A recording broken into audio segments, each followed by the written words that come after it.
Sünnikaart ja üleüldse numeroloogia, et kus ma seda siis tean, kus ma seda võtan, nagu mõni on kommentaaris küsinud. Vot, tead, nüüd ongi see tõe hetk. Ma õppisin numeroloogiks online koolis, siis selle kooli tegija, või kuidas ma ütlen, on Kristina Egiazarova ja see oli venekeelne õppe. Miks ma valisin just sellepärast, et see materjal oli hästi põhjalik, seal oli ka psühholoogiat hästi palju ja psühholoogiat õpin ma veel praegu ka. Ja seal oli hästi põhjalik numeroloogia, ehk siis tegelikult meil on väga palju kursusid, mida me õpime kogu aeg veel juurde. Aga selle põhinumeroloogia sain ma kätte ja kasutan siis venekeelset materjali selleks, aga tule vaata, kuidas ma seda kõike teen. Ehk siis mulle klient andis teada oma sünnipäeva, kuu ja aasta. Ja nagu te näete, siis siin on venekeelne materjal ja meil on kooli poolt antud abivahendid, kuidas me saame selle veidikene kiiremini teha. Ja siit siis on näha nullist, ma olen teile rääkinud isiksuse kolmnurgast ja siis vaimsuse kolmnurgast, raha kolmnurgast, suhte kolmnurgast ja siis tervisest. Ja teate, mis see on 15 selle kliendi puhul?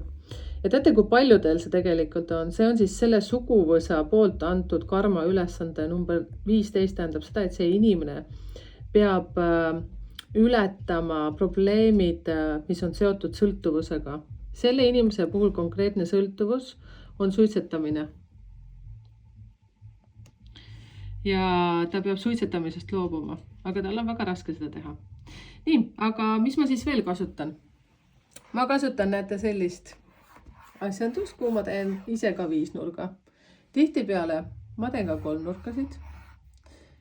Siis ma teen selliseid asju, kus ma siis räägin erinevast energiast kuni 9-ni, 1-9 ja siis aastatest ja kuni siis kuhugi maani. Ja siis ma vaatan, kuidas inimestel elutsükkel liigub ja seda saab ka sünnikaardist teada. Seda ma lihtsalt niisama ei tee. Mis mul veel töövahendiks on?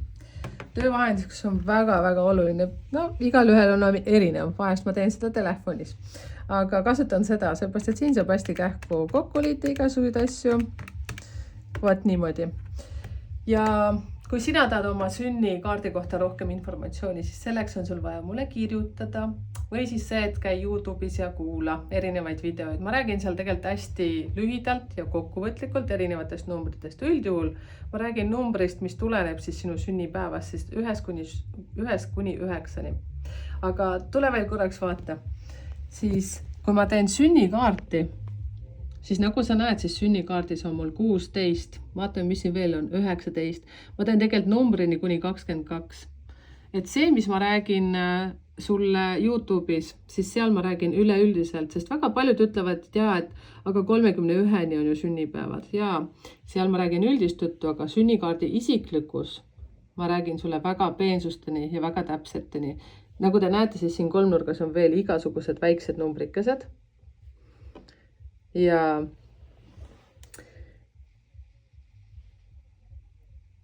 näiteks, kui nüüd vaadata seda värvide skeemi, need on tšakrad. Kui inimesel on alaseljaga probleemid või on näiteks suguelundi piirkonnas, siis see on kõik seotud tööga, töö kolmnurgas. Ja ma seletan talle täpselt üksipulk ära, mida need numbrid tähendavad. Näiteks, kui tal on peaga probleemid või tal on silmadega probleemid või kurgu piirkonnas, siis nende numbrite kohta ma räägin kõik üksipulki talle välja. Mis asjad need tähendavad, mis on plussid, mis on miinused. Ja kui tal on kuskil nendes piirkondades probleemid, siis ta läheb täpselt selle numbri peale ja ta saab täpselt teada, mida ta tegema peab. Ehk siis, mis siin veel on hästi huvitav? No lähme natukene siia poole. No näiteks, kui sa oled 33-aastane, mida ma räägin inimesele? No see on vene keeles, kuna ma kasutan venekeelset materjali. Ja siis ma ütlen, et pane see pliiats näiteks siia oma elude numbrile ja pane 30. Ja siis vaata, mis number sulle siia peale jääb 10. Ehk siis selles aastas sa pead panema põhirõhku sellele numbrile. No ja nii edasi ja nii edasi. Ega ma kõige ka teile nüüd ei räägi sellepärast, et selleks, et teada seda oma sünnikaarti, siis kirjuta mulle. Ja käi ikkagi kuulamas YouTube'is ja Instagramis, TikTokis ja nii edasi. Ole julge ja kasuta seda oma kasutusjuhendit, mis sul on sünniga kaasa antud. See oli Merike ja tšau, peatse kohtumiseni.